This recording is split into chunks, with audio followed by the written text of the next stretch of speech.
Chapter 1. Introduction. Morocco as a bridge between Africa and Europe. Morocco, located at the extreme northwestern tip of Africa, is a country that has always been characterized by its special geographical location. Between the Atlantic Ocean and the Mediterranean, on the Strait of Gibraltar, which is only 14 kilometers wide and separates it from Europe, it is located at one of the most important interfaces in world history. This position made Morocco a bridge between continents, cultures, and religions, and at the same time a place of encounter as well as debate. The history of Morocco is a story of diversity and change. Even in early times, people lived here who lived from hunting, animal husbandry, and agriculture, while the rugged Atlas Mountains, the fertile plains, and the endless desert spaces required new adaptations again and again. With the Phoenicians and Carthaginians came the first seafaring peoples, who founded trading posts and integrated the country into supra-regional networks. The Romans made parts of today's Morocco a province, and after them, Vandals and Byzantines left their traces. However, the arrival of Islam in the 7th and 8th centuries was particularly profound. With the Arab conquerors, not only a new religion was introduced, but also a new culture, language, and political order. From here, Morocco participated in the great movements of the Islamic world, from the first dynasties to the glamorous empires of the Almoravids and Almohads to the Alawites, who continue to shape the country today. But Morocco was never just a part of larger empires, but always a country with its own will and identity. Again and again, its rulers asserted independence against external powers, be they Romans, Ottomans, Spaniards, or French. This struggle for self-assertion is a common thread in Moroccan history. At the same time, Morocco was a place of encounter. Jews, Muslims, Berbers, Arabs, Andalusians, and Europeans have lived together here for centuries, often peacefully, sometimes in conflict, but always in close exchange.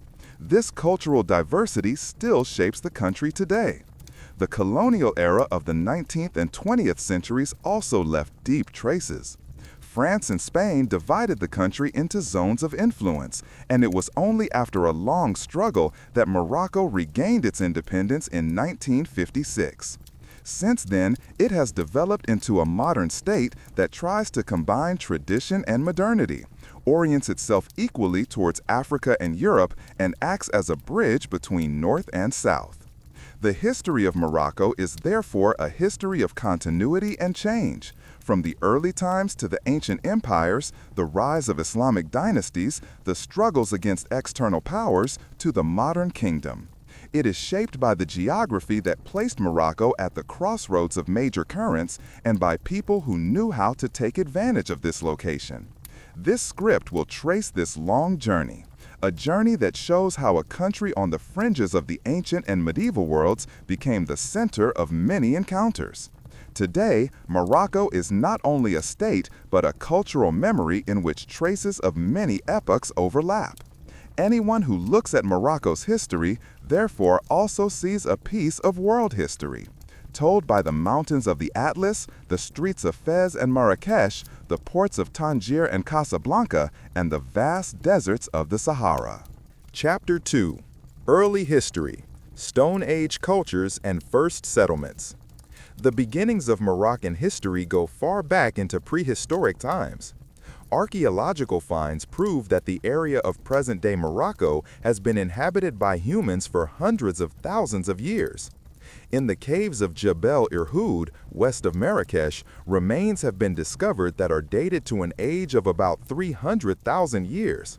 They are among the oldest known representatives of Homo sapiens. Morocco thus occupies an important place in the early history of mankind. The Stone Age left numerous traces in Morocco. Flint tools, worked bones, and paintings in caves bear witness to the way of life of early humans. They were hunter-gatherers who lived in small groups, hunting game, catching fish, and collecting fruit. The diversity of the landscape, from the coasts of the Atlantic to the fertile plains to the mountains of the Atlas and the vastness of the Sahara, offered rich, if often changeable, habitats. A particularly fascinating legacy of this period are the rock carvings of the Sahara. They show animals such as cattle, giraffes, elephants, and antelopes, indications that the Sahara was once a fertile savanna where large herds lived. These depictions not only provide information about the animal world of that era, but also about the ideas and rituals of the people who captured their environment in pictures. With the transition to sedentary life, the first forms of organization and trade emerged.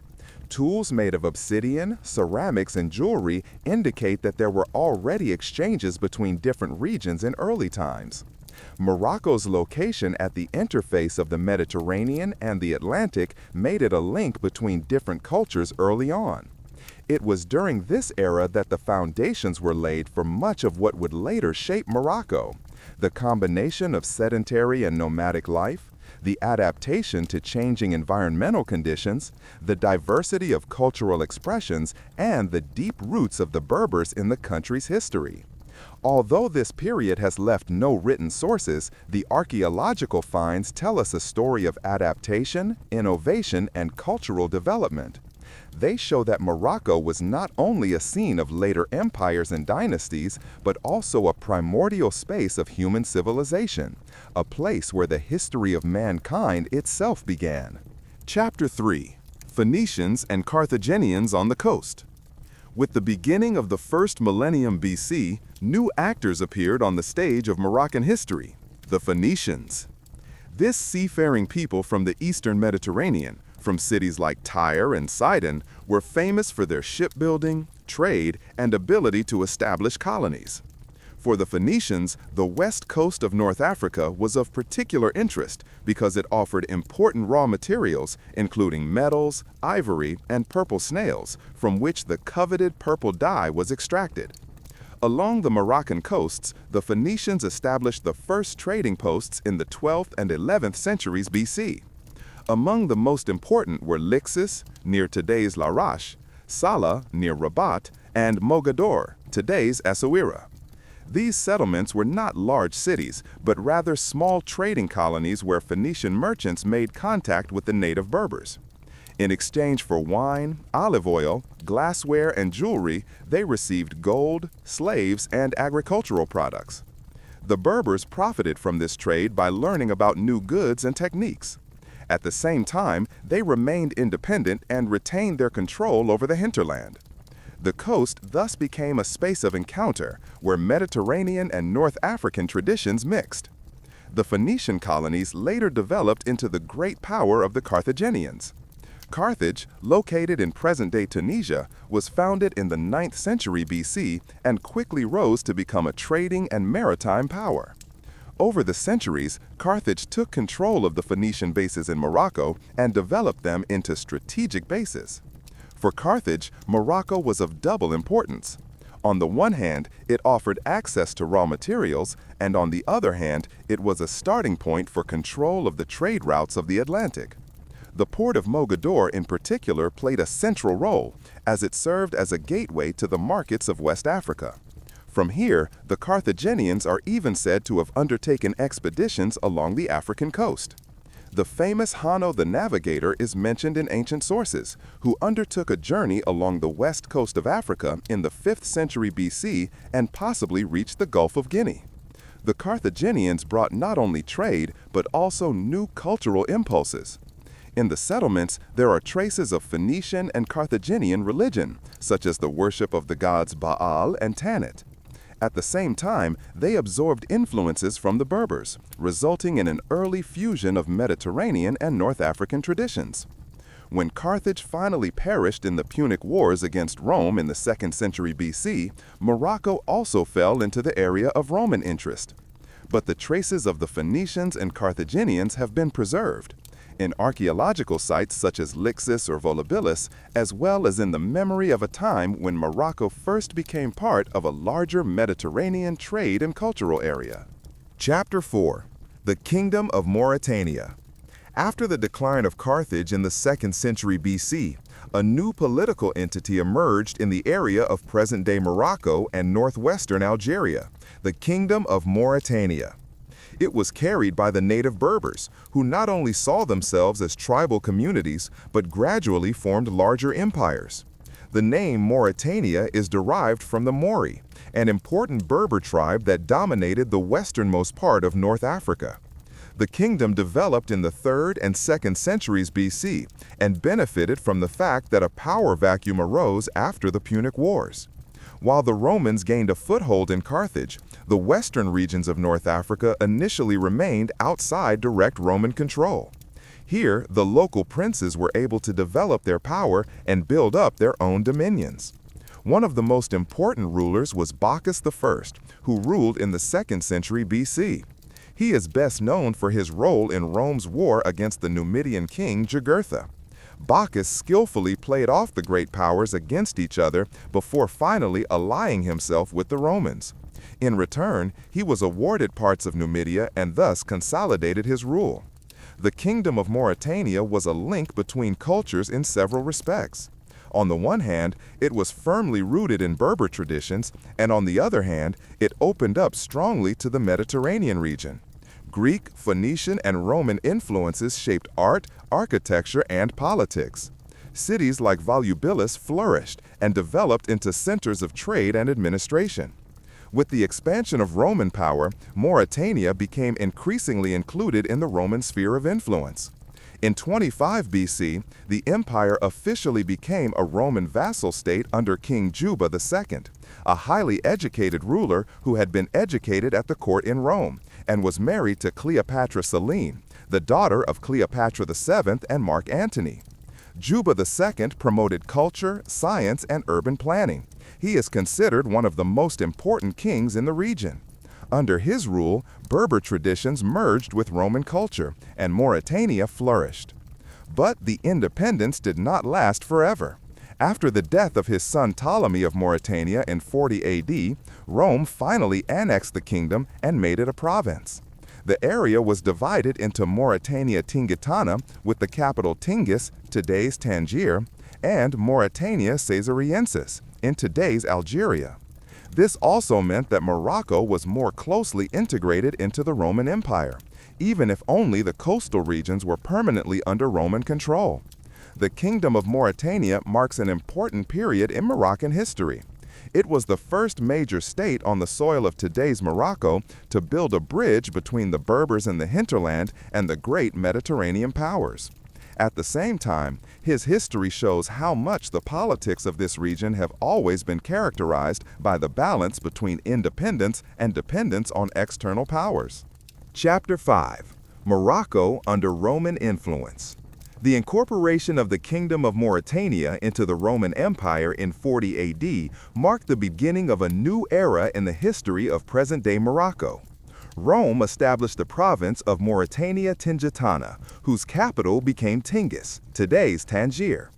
The name Tingitana was derived from this city, which had already been an important port and trading metropolis in Phoenician and Carthaginian times. However, Roman rule did not extend over the entire territory of present-day Morocco. In fact, the Romans controlled only the northern part of the country along the coast and in the fertile plains up to the Middle Atlas. The vast hinterland remained in the hands of the Berber tribes, who traded with the Romans but never completely submitted. Again and again there were uprisings, which show that the Roman presence in Morocco remained limited. Nevertheless, the Roman era brought about profound changes. Cities such as Volubilis, Sala Colonia, today's Cella near Rabat, and Benassa were expanded and provided with typical Roman facilities: forums, basilicas, thermal baths, and temples. Volubilis in particular developed into a magnificent city with monumental buildings, mosaics, and a lively urban life. Archaeological excavations prove the importance of this city, which was not only a political center but also an important trading center. The Roman presence also brought new forms of economy.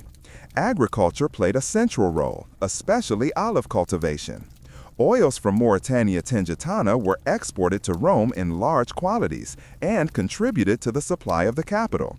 Grain, wine, and other products also found their way to the center of the empire via the ports of the Atlantic and Mediterranean. Culturally, there was a close fusion. Roman religion, language, and way of life spread in the cities, while in the countryside, the traditional customs of the Berbers lived on. Many locals served as soldiers in the Roman auxiliary troops and received Roman citizenship after their service. This created a mixed society in which Roman and indigenous elements coexisted. Militarily, Mauritania Tingitana was important because it marked the westernmost edge of the empire. Troop stationing in cities such as Tingis or Lixus secured the coasts against pirates and at the same time kept in touch with the Berbers in the hinterland. However, the famous Limes Line, a chain of fortresses and border fortifications, ran further east, leaving Morocco at the very edge of the Roman world. In the 3rd century AD, the problems of the Roman Empire began to be felt in North Africa as well. With the general crises, uprisings, and the threat of Germanic and other peoples in Europe, control over the remote provinces weakened. Many cities in Morocco lost importance, and the Roman presence shrank to the coastal regions. Nevertheless, the Roman era left lasting traces. Architecture, roads, agriculture, and administration shaped the country, and some cities, especially volubilis, remained cultural centers even after the end of Roman rule.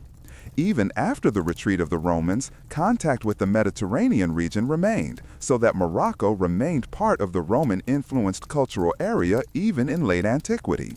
Chapter 6. Vandals, Byzantines, and Late Antiquity. With the decline of the Roman Empire in the 4th and 5th centuries, the situation in Morocco also changed. The province of Mauritania Tingitana had been increasingly neglected since the 3rd century. Rome struggled to hold its borders, increasingly withdrawing troops from remote regions to defend the core areas of Italy and Gaul.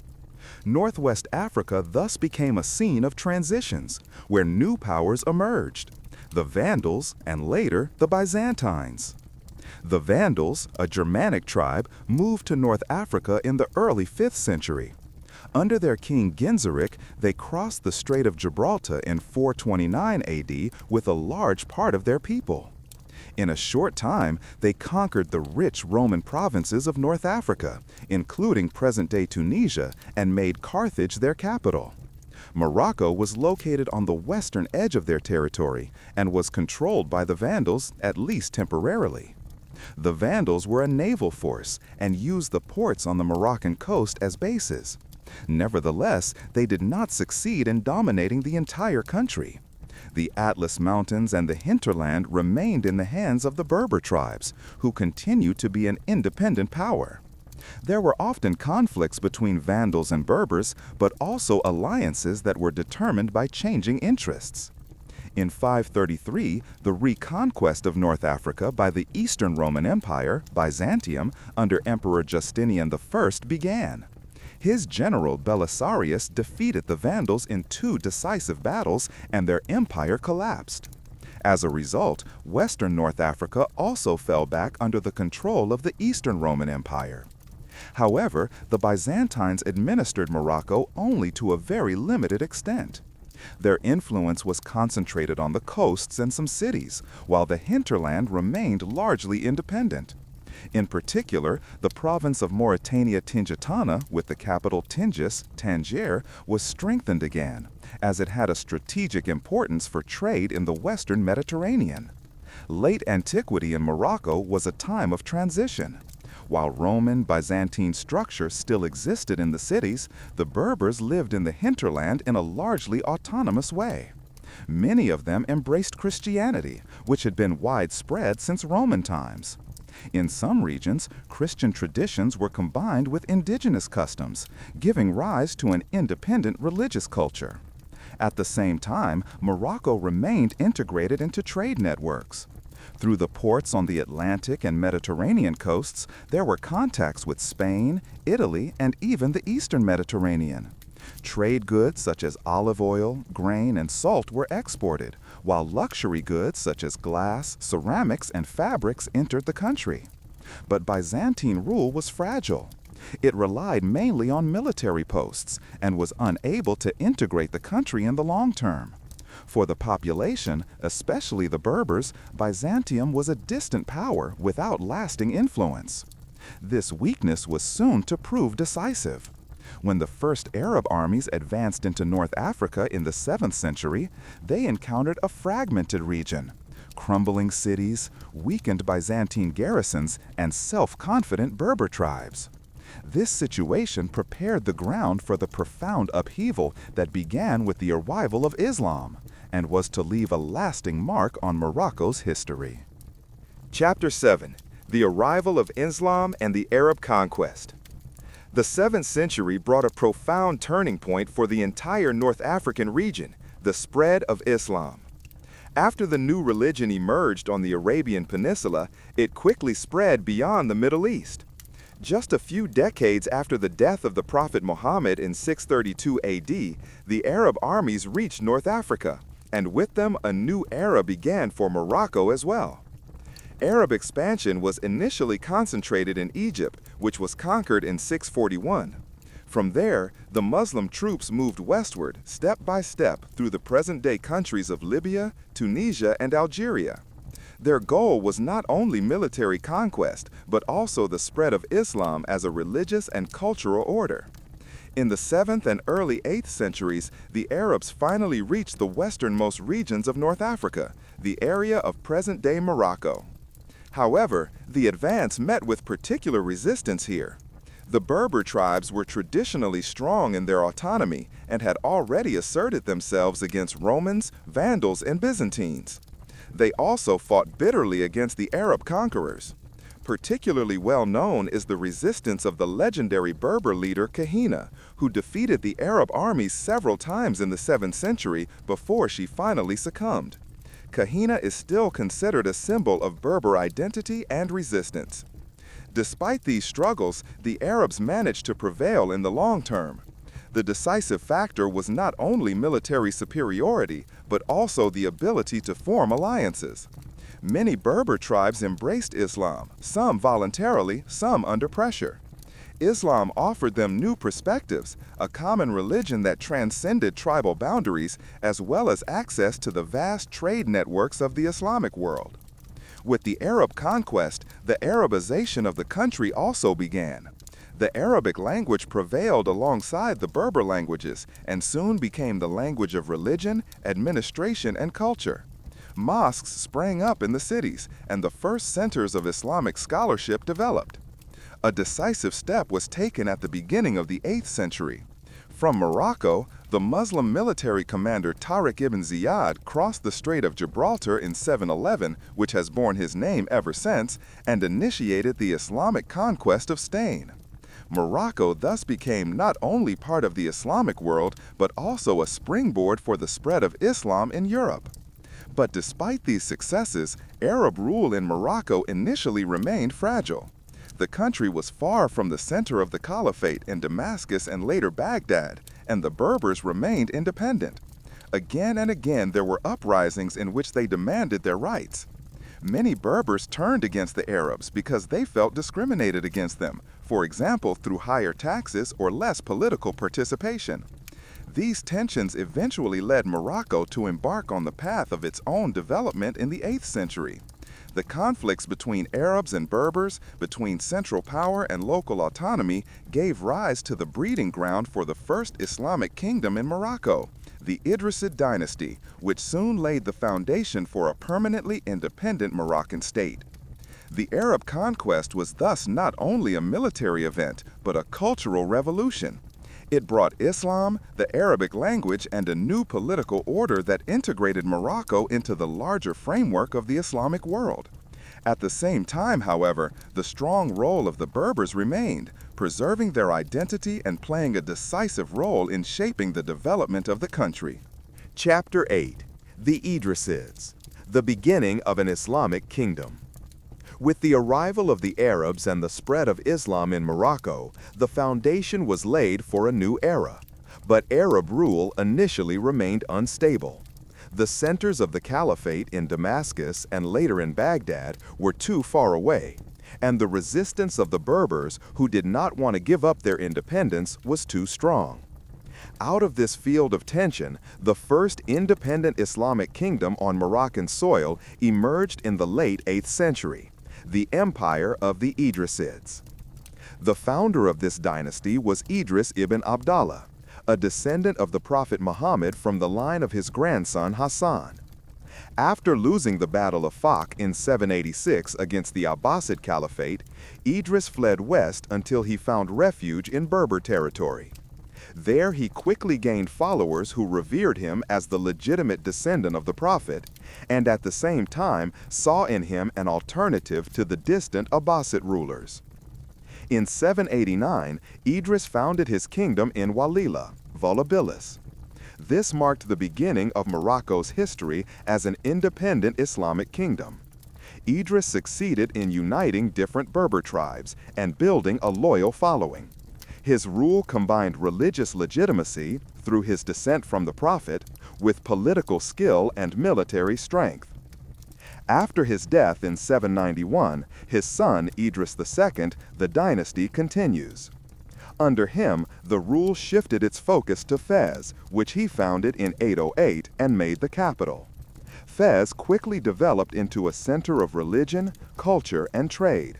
The city attracted scholars, craftsmen, and merchants, and soon became one of the most important places in the Islamic world. The Idrisids laid the foundation for a Moroccan identity that distinguished itself from the great caliphates in the East. They emphasized Morocco's independence and special role as the westernmost part of the Islamic world. This independence was to be confirmed again and again in the centuries to come. Morocco developed into a country that was part of Islamic civilization, but always defended its autonomy. At the same time, the Idrisids promoted the spread of Islam among the Berbers. Many tribes finally adopted the new religion during this time, creating a common religious foundation that connected the different population groups. The Arabic language also became increasingly important, although the Berber languages remained alive. However, the Idrisid rule was not free of conflicts. Again and again, there were clashes with rival tribes or with the Abbasids, who tried to assert their power in the west as well. Nevertheless, the Idrisids managed to lead a stable kingdom for more than a century, which laid the foundation for the later Moroccan statehood. The legacy of the Idrisids is still visible today. The city of Fez developed into an intellectual and cultural center, where the famous Al-Qarawiyyin University was later established, one of the oldest still existing universities in the world. In addition, Idris I is still considered a saint and national figure in Morocco today, who stands for the beginning of Moroccan statehood. With the Idrisids, Morocco finally stepped out of the shadow of foreign powers. A distant province of the Byzantine and Arab sphere of influence became an independent empire based on its religious legitimacy and its special geographical position. This laid the foundation for the development that was to make Morocco one of the most enduring political entities in North Africa. Chapter 9. The Almoravids, Expansion and Prosperity. In the 11th century, a new power appeared on the scene in Morocco that shaped not only the country but also large parts of Western Islam, the Almoravids. This dynasty emerged from a religious reform movement that originated in the Sahara. It combined devout Islam with military discipline and thus laid the foundation for an empire that stretched from Mauritania to Morocco to Spain. The roots of the Almoravids lay with the Sanhaja Berbers, a large tribal association that lived in southern Morocco and the Sahara. Under the influence of the theologian Abdallah ibn Yassin, a movement arose in the middle of the 11th century that set itself the goal of renewing Islam and enforcing strict adherence to religious norms. Ibn Yassin and his followers placed particular emphasis on the unity of faith and the rejection of traditional customs, which they considered un-Islamic. This religious community quickly developed into a military force. The Almoravids, whose name derives from Almoravitun, the inhabitants of the monasteries, or those stationed on the border, initially conducted their campaigns in the Sahara and southern Morocco. Soon, however, they also conquered the country's major cities, including Marrakesh, which they founded in 1070 and made the new capital of their empire. Marrakesh quickly developed into a political, economic, and cultural center. The Almoravids promoted the construction of mosques, palaces, and bazaars. They made the city a hub of trade between the Sahara, the Atlantic, and the Mediterranean. From here, they directed their growing empire, which soon extended beyond the borders of Morocco. A decisive step was taken when the Almoravids intervened in the turmoil of the Iberian Peninsula. There, the Muslim empires of Al-Andalus were threatened by the Christian Reconquista. The Almoravids were asked for help by the Muslim princes of Spain. In 1086, its ruler Yusuf ibn Tashfin crossed the Strait of Gibraltar with his army and won a significant victory over the Christian kingdoms in the Battle of Zalaca. In the following years, the Almoravids themselves took control of Al-Andalus and integrated large parts of Spain into their empire. This created an empire that stretched across 2 continents. The Almoravids connected North Africa with the Iberian Peninsula, creating an empire that was both militarily strong and culturally influential.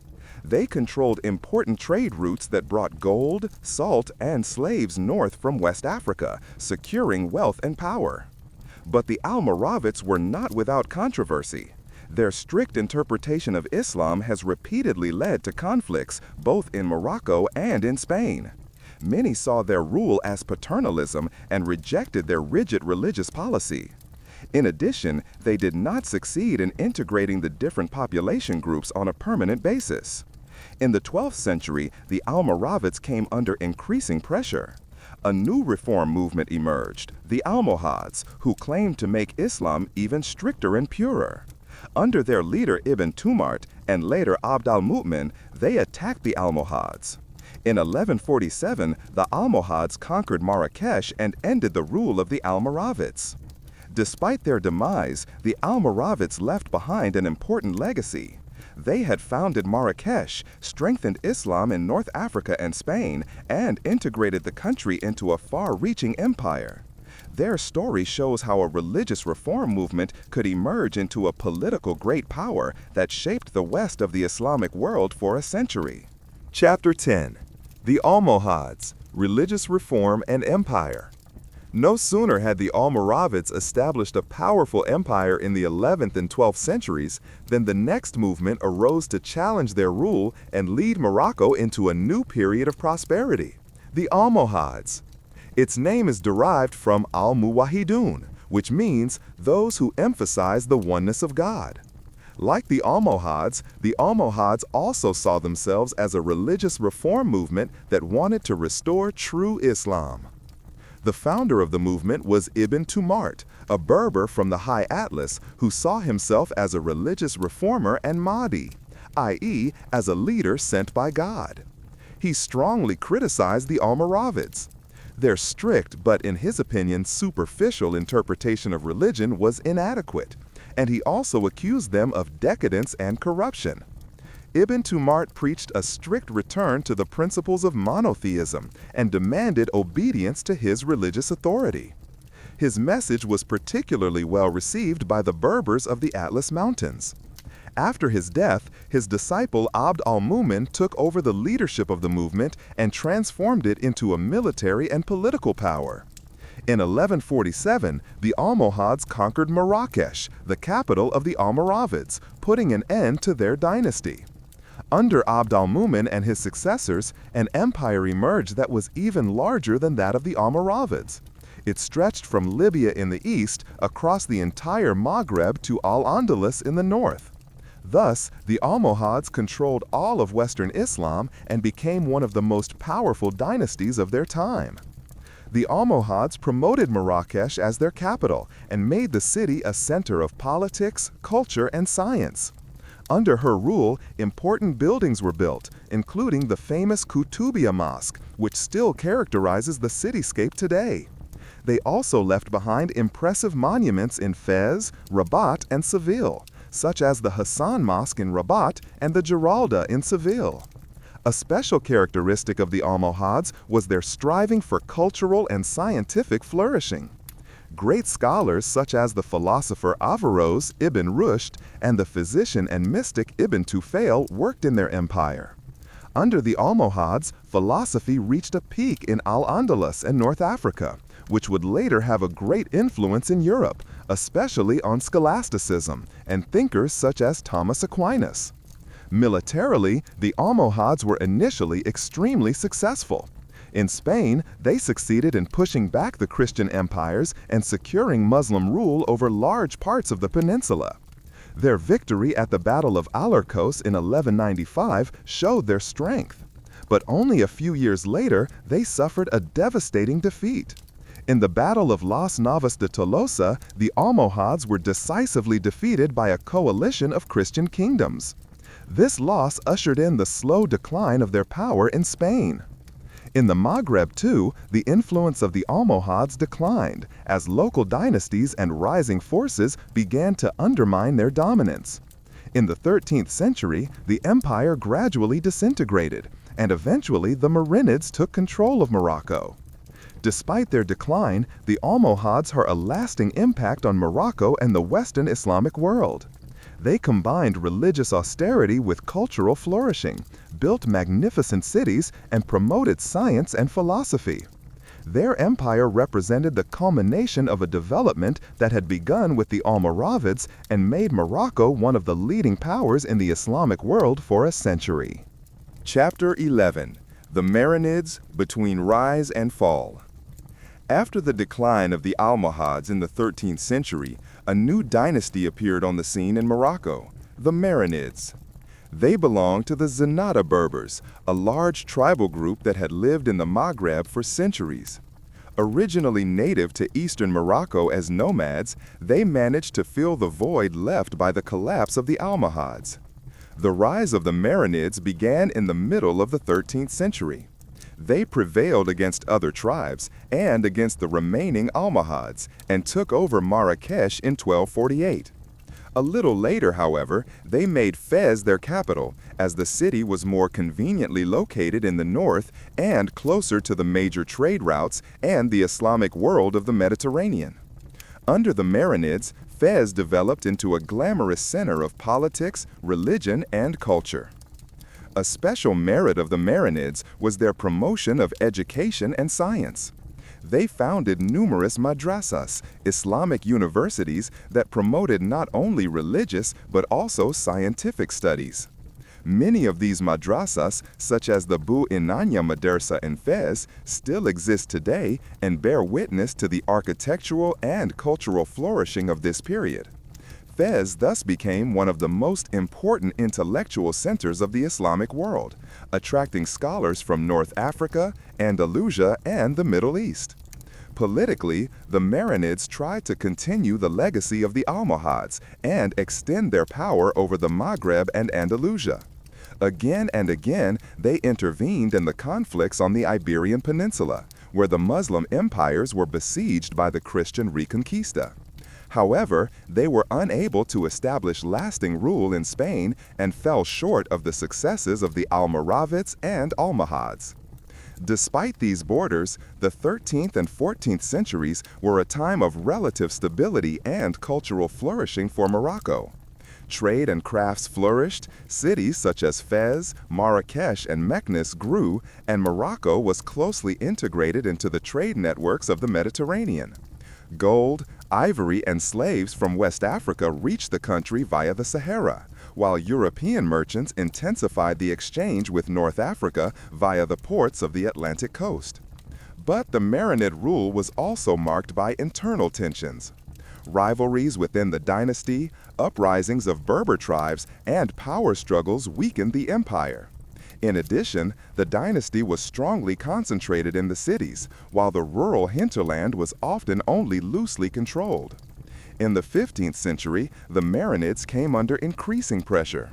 New forces emerged. In the east, the Hafsids in Tunis. In the west, the emerging European powers, above all, Portugal and Spain. They began to target the Atlantic coast of Morocco, conquered ports such as Ceuta, 1415, and controlled parts of the maritime trade. The Marinids were unable to effectively counter these attacks. Towards the end of the 15th century, the dynasty fell into disrepair. Its power shrank and it was replaced by the Wattasids, a sideline which, however, also did not have the strength to permanently unite Morocco and protect it against external threats. The heritage of the Marinids lies above all in their cultural and scientific promotion.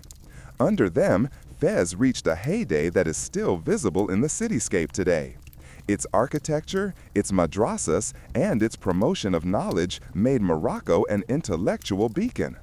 Politically, however, the Marinids lagged behind the great empires of the Almoravids and Almohads and were unable to permanently overcome the fragmentation of the country. Chapter 12. The Wattasids and Saadiads, Morocco in the Age of Competition.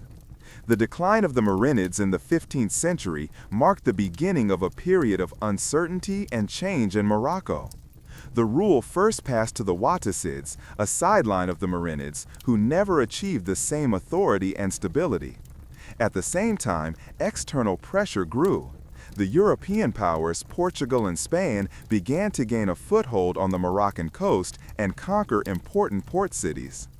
The Wattasids ruled from Fez and based their power primarily on alliances with influential Berber tribes and religious elites. They took over the administration and structures of their predecessors, but were politically weak.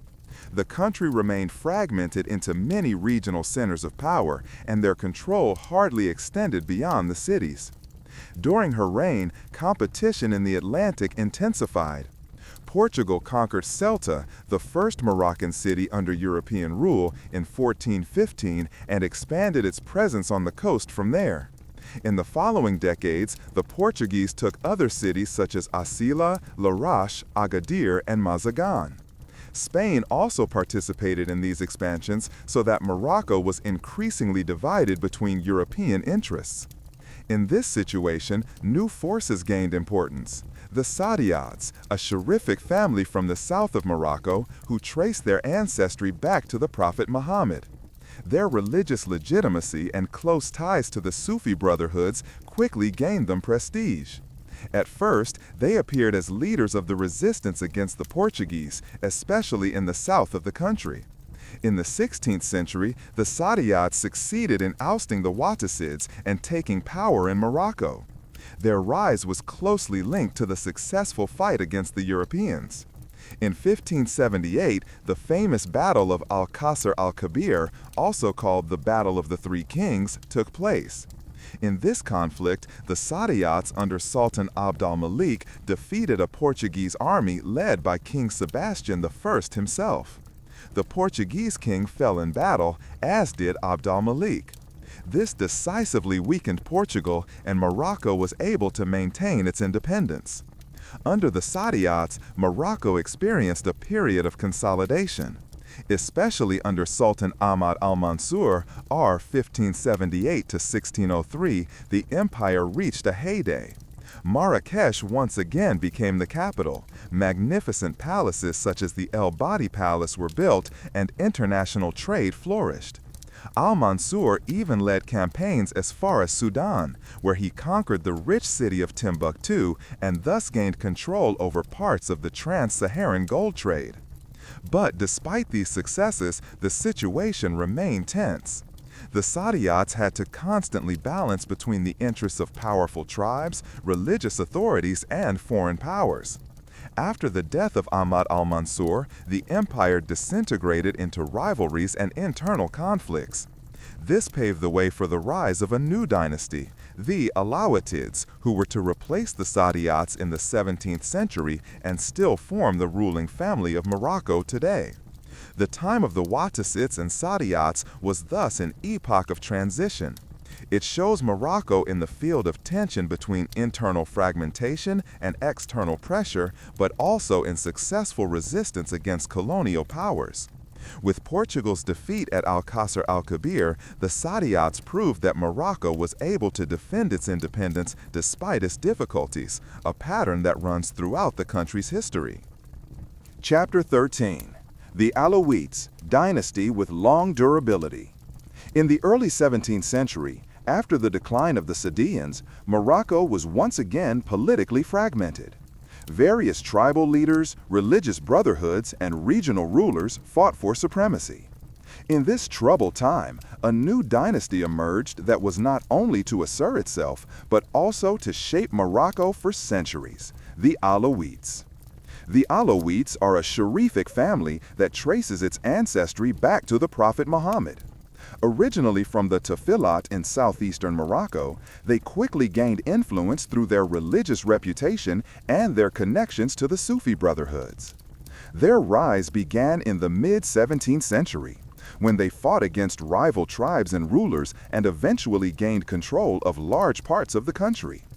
A decisive moment was the reign of Moulay Rashid, 1666 to 1672, who is considered the founder of the Alawite dynasty. He was able to conquer Morocco and finally break the power of the Saadians. After his death, his brother Moulay Ismail, 1672 to 1727, took over the reign, one of the most influential figures in Moroccan history. Moulay Ismail ruled for almost 55 years, an exceptionally long term of office for this era. He built up a strong central power and created a powerful army consisting of so-called Abid al-Bukhari, slave soldiers who came mainly from sub-Saharan Africa. With this force, he was able to contain the power of the tribes and consolidate the authority of the Sultan. Under his rule, Meknes became the capital of the empire. There he had magnificent palaces, mosques, and fortifications built, which are still among the most important buildings in the country today. Moulay Ismail made Meknes a residential city that was to compete with the great courts of Europe. In foreign policy, Moulay Ismail pursued a policy of self-assertion. He resisted the influence of European powers trying to take control of coastal cities.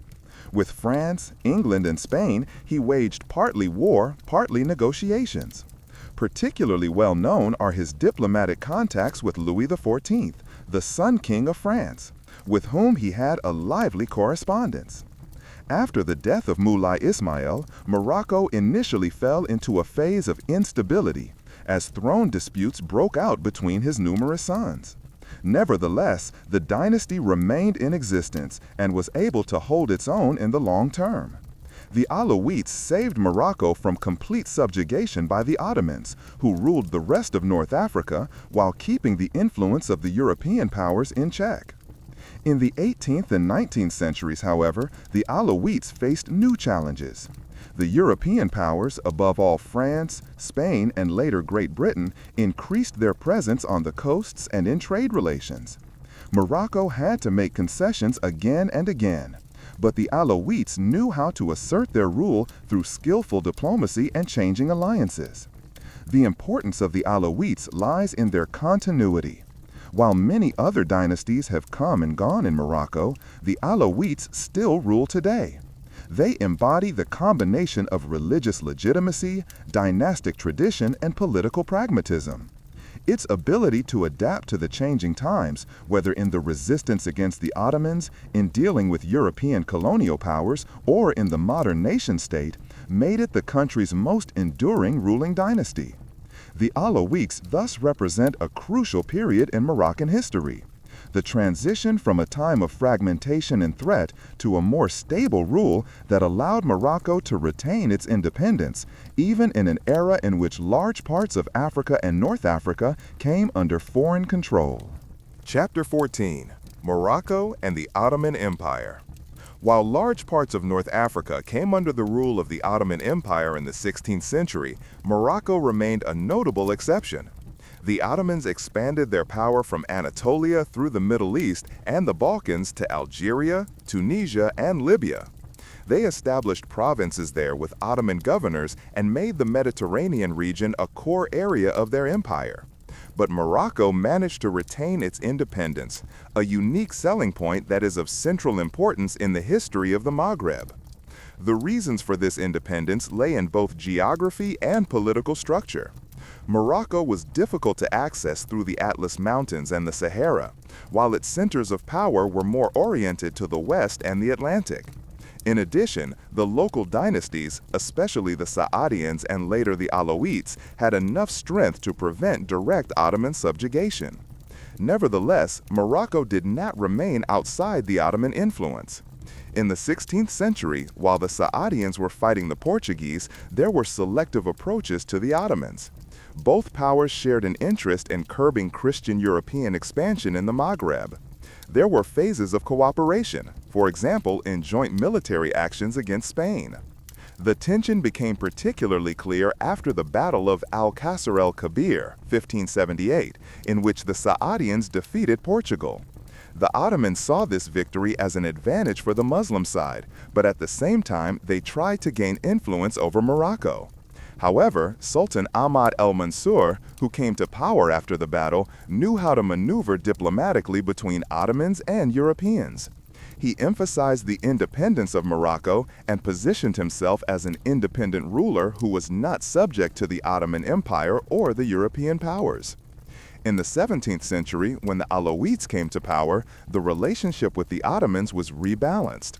Morocco remained militarily and politically independent, but there was a lively exchange in trade, diplomacy, and culture. Nevertheless, many Ottoman influences found their way into Moroccan society, for example in architecture, military, and administration. Despite these connections, Morocco remained a special case. While Algiers, Tunis, and Tripoli were firmly integrated into the Ottoman order, Morocco asserted itself as an independent kingdom. This independence was of great importance for the country's self-image. It strengthened the awareness of playing a special role in Western Islam and formed a cornerstone for the later Moroccan identity. At the same time, the relative distance to the Ottomans made Morocco more vulnerable to the European powers, which had been increasing their presence on the Atlantic and Mediterranean coasts since the 15th century. While the Ottomans dominated the eastern Mediterranean, Morocco was increasingly confronted with Portugal, Spain, France, and England. The relationship between Morocco and the Ottoman Empire can therefore best be described as a balance of closeness and distance. Morocco adopted some cultural and political elements, but always remained independent. This special status gave the country a unique position, as the only state in North Africa that was never fully integrated into the Ottoman Empire. Chapter 15. Morocco in the Age of European Expansion. From the 15th century onwards, a new era began for Morocco, increasingly marked by the presence and ambitions of the European powers. With the great voyages of discovery by Portugal and Spain, the center of world trade shifted from the Mediterranean to the Atlantic, and Morocco, located at the interface between the two oceans, became the target of European expansion. The first European interventions were Portuguese, and in 1415, the Portuguese conquered Ceuta, controlling not only an important port city, but also strategic access to the trade routes of the Mediterranean and Africa. In the decades that followed, they expanded their presence along the Moroccan coast. Tangier, Asila, Mazagan, El Jadida, Agadir, and other cities were occupied. These coastal bases served Portugal as a starting point for its further expeditions along the West African coast and later as far as India and Brazil. Spain also intervened in Morocco, especially in the north, where it occupied cities such as Melilla, 1497, and later other territories. This marked the beginning of an age of competition between European powers and Moroccan dynasties. For Morocco, this met a constant challenge. On the one hand, it tried to defend its own sovereignty against the militarily superior Europeans. On the other hand, it had to find new ways to compete in a changing world where Europe increasingly dominated trade flows. The Moroccan rulers reacted differently to these developments. The Saadians used the resistance against the Portuguese to strengthen their legitimacy. Their victory in the Battle of Al-Qasr el-Kabir, 1578, was not only a military triumph, but also a symbol of Morocco's ability to defend its independence against one of Europe's most powerful maritime powers. Under Sultan Ahmad al-Mansur, 1578 to 1603, Morocco even managed to profit from global trade. Through the export of sugar, gold, and other goods, the country established close ties with England, France, and the Netherlands. Marrakesh became an international trading center, and Morocco emerged as an independent player in global politics. Nevertheless, the danger from the Europeans remained. In the 17th and 18th centuries, France and England tried to expand their trade interests and influence Moroccan politics. Piracy played a special role during this period. Moroccan corsairs, especially from ports such as Salé, attacked European ships and forced their nations to negotiate. Some European countries paid tribute payments to protect their merchant fleets. This interplay of conflict and cooperation shaped relations between Morocco and Europe until the 19th century. Although Morocco was able to maintain its independence, it became increasingly dependent on European trade and the political ambitions of its powerful neighbors. The age of European expansion was therefore a double experience for Morocco: resistance and adaptation. On the one hand, it successfully defended its independence, while large parts of Africa and Asia fell under European rule. On the other hand, it was integrated into a global system that laid the foundations for later conflicts up to the colonial era in the 20th century. Chapter 16: The Colonial Era, French Protectorate, and Spanish Influences. The 19th and early 20th centuries marked a profound turning point for Morocco. While the country had successfully asserted its independence against external powers for centuries, it increasingly came under the influence of the European colonial powers during this era.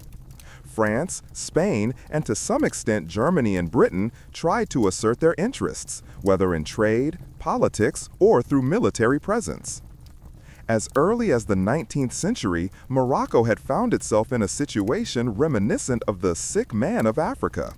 Weak central power, powerful tribes in the hinterland, and an ever-increasing economic dependence on Europe. European powers granted loans, the repayment of which overwhelmed Morocco, and used this debt to gain political influence. A turning point was the Battle of Isly in 1844, in which France, which had already occupied Algeria, defeated the Moroccan army.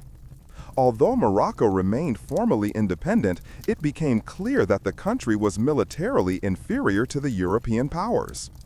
At the beginning of the 20th century, France intensified its pressure.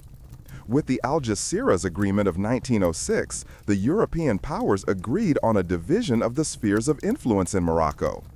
France received the largest share, while Spain received smaller zones in the north, around Tétouan and Ceuta, and in the south, around Ifni. Germany, which also registered interests, had to take a back seat after the so-called Panther Sprung crisis in Agadir in 1911. In 1912, Morocco was officially transferred to a French protectorate, while Spain controlled its northern and southern zones. This marked the beginning of the colonial era, which was to last until 1956. Under the French protectorate, Morocco was profoundly reshaped. France built up a modern infrastructure. Roads, railways, and ports were built, and new cities such as Casablanca developed rapidly. Agriculture was also reorganized according to European needs, which increased the export of citrus fruits, olives, and other products, but often at the expense of local farmers. At the same time, colonial rule was characterized by strong repression. France and Spain tried to assert their power through military force, especially against resistant Berber tribes in the Atlas Mountains and the Rif region.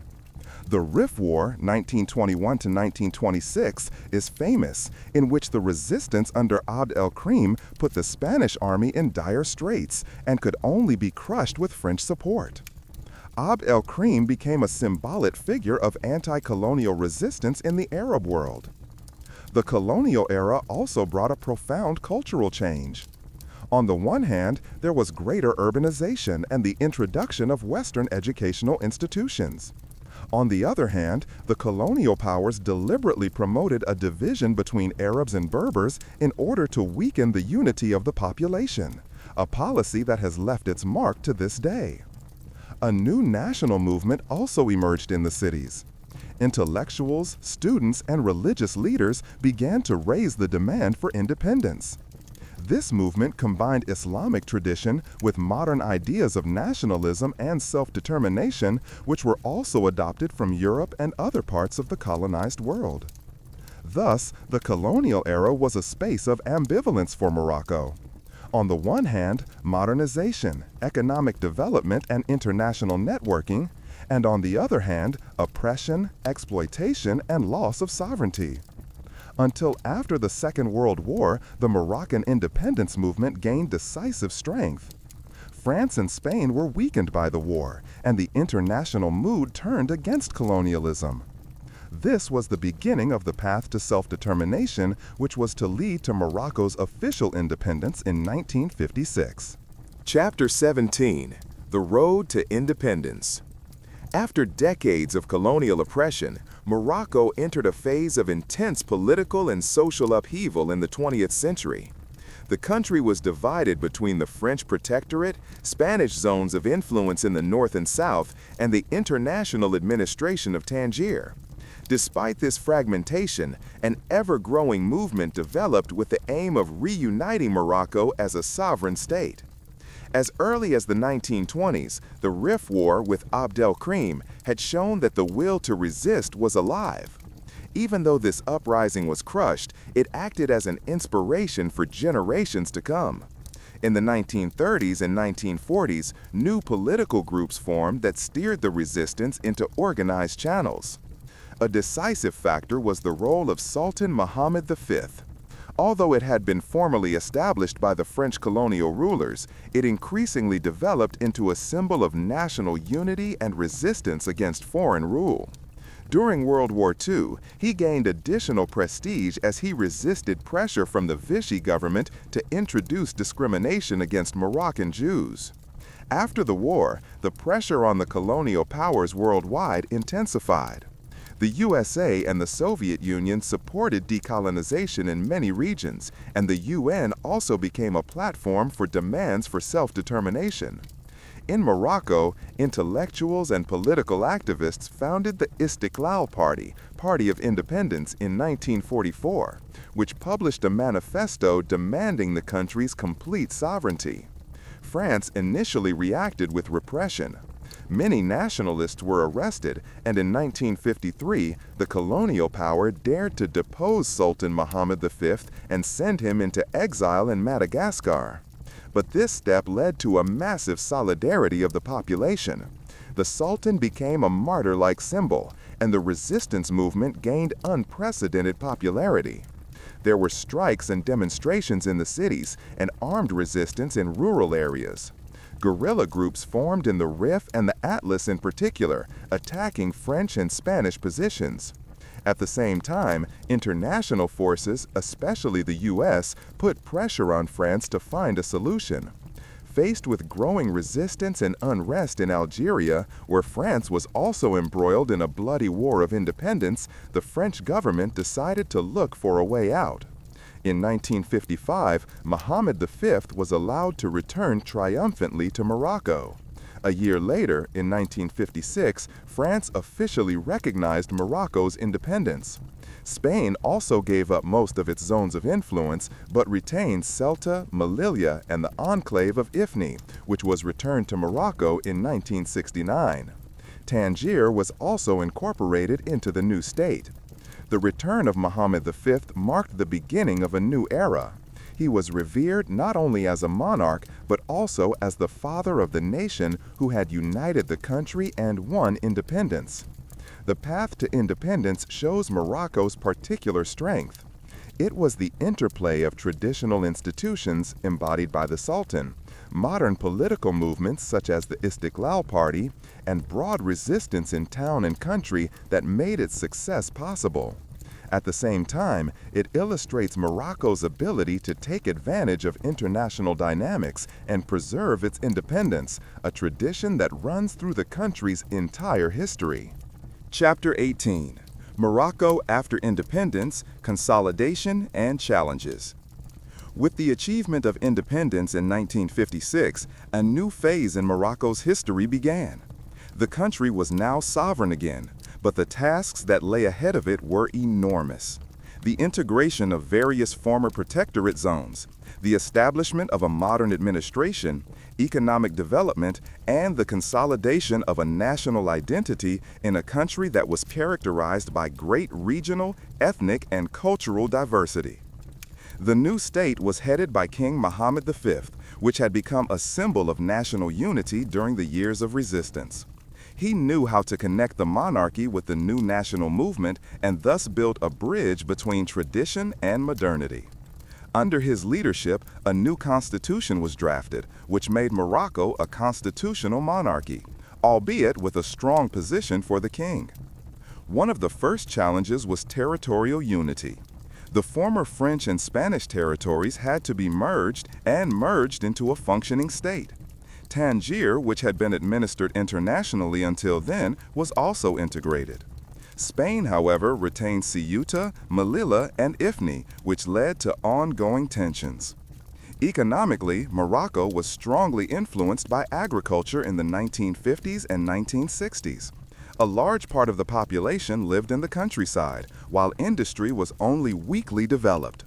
The new government therefore had to find strategies to modernize the country, create jobs, and expand infrastructure. Despite its independence, France remained an important partner, both economically and culturally. The situation also remained politically complex. The Istiqlal Party, which had played a central role in the struggle for independence, demanded more influence, while the king emphasized monarchical authority. Tensions between the two forces characterized the first years. In 1961, Mohammed V died unexpectedly, and his son Hassan II ascended the throne. Under Hassan II, Morocco became increasingly authoritarian. He enforced monarchical power against parties and opposition, and created a highly centralized system. At the same time, he presented himself as a guarantor of unity and stability.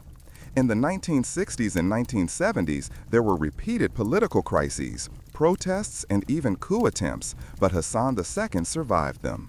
This phase went down in history as the Leaden Years, marked by repression and political oppression, but also by the attempt to consolidate a modern state.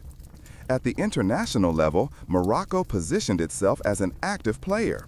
It joined the UN and the Arab League, maintained close relations with the West, especially France and the United States, and at the same time played a role in African politics. In particular, the conflict over Western Sahara, which began after Spain's withdrawal in 1975, became a central issue in Moroccan foreign policy. The years after independence were therefore a time of consolidation and transition. Morocco managed to largely establish its territorial unity, establish a stable monarchy, and take the first steps towards economic modernization.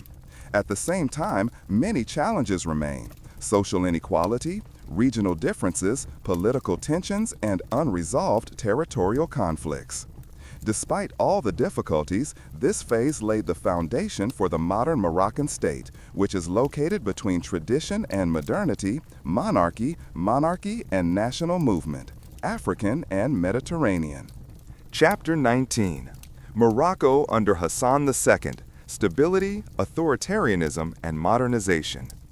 With the death of Mohammed V in 1961, his son Hassan II was to determine the fate of Morocco for almost 4 decades.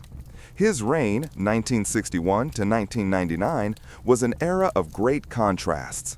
On the one hand, he consolidated the role of the monarchy as the country's central institution, modernized the economy and infrastructure, and positioned Morocco internationally as a reliable partner. On the other hand, his years of rule were marked by authoritarian control, political repression, and unresolved social problems. Hassan II took office at a time when the young kingdom was still struggling with the aftermath of the colonial era. Although the integration of the various former protectorate zones was largely successful, the political landscape remained fragmented. The Istiqlal Party and other opposition forces demanded greater democratization and participation, while the king saw the monarchy as a superior and inviolable institution. As early as 1962, Hassan II had a new constitution passed, which officially made Morocco a constitutional monarchy, but guaranteed the king far-reaching powers. In the decades that followed, he used this power to marginalize political opponents, suppress protests, and keep the opposition under tight control. The 1960s to the 1980s therefore went down in Moroccan history as the Leaden Years. Members of the opposition were persecuted, many disappeared in prison or in exile, and freedom of the press was severely restricted. Despite this authoritarian rule, Hassan II set an important course for the modernization of the country. Under his leadership, major infrastructure projects were implemented, new roads, ports, and industries were built, and cities such as Casablanca grew into economic centers. Morocco increasingly opened up to international markets and became an important partner of Western countries, especially France and the USA. A central issue of his rule was the Western Sahara question. After Spain's withdrawal in 1975, Morocco claimed the territory for itself. With the Green March, in which hundreds of thousands of unarmed Moroccans moved to Western Sahara, Hassan II underlined this claim. The ensuing conflict with the Polisario Front, which demanded the independence of Western Sahara, dragged on for decades and continues to shape Morocco's politics today. For Hassan II, Western Sahara was a symbol of national unity which he defended with all his might. In foreign policy, Hassan II knew how to position Morocco skillfully. He maintained close relations with Western states, which provided him with economic and military support. At the same time, he presented himself as a mediator in the Arab world and played an active role in the organization of the Islamic Conference as well as in African and Arab conflicts. But despite economic progress, many social problems remain unsolved. Poverty, illiteracy, and unemployment were widespread, especially in rural areas. These inequalities repeatedly led to protests and riots, which were often suppressed by violence. When Hassan II died in 1999, he left behind an ambivalent legacy. He had politically stabilized, modernized, and anchored Morocco internationally, but at the same time, his rule was characterized by authoritarian control and human rights violations. For many Moroccans, he was a guarantor of unity on the one hand and a symbol of oppression on the other. His death nevertheless marked a transition. With the accession to the throne of his son Mohammed VI began a new era that focused on reforms, opening up, and cautious democratization. Chapter 20: Mohammed VI and Modern Morocco. With the death of Hassan VI in 1999, a new era began for Morocco. His son, Mohammed VI, born in 1963, ascended the throne and was quickly perceived as a modern monarch who wanted to change the image of his country both internally and externally. His reign, which continues to the present day, has been marked by a tension between reforms, continuity, and the challenges of a globalized world. Right at the beginning of his reign, Mohammed VI set an example for a new course. He released political prisoners, spoke about the importance of human rights, and set up a Truth and Reconciliation Commission to deal with the crimes and repression of the so-called Leaden Years under Hassan II. This step strengthened the confidence of many Moroccans in the monarchy and gave Mohammed VI great prestige. He paid particular attention to social and economic reforms.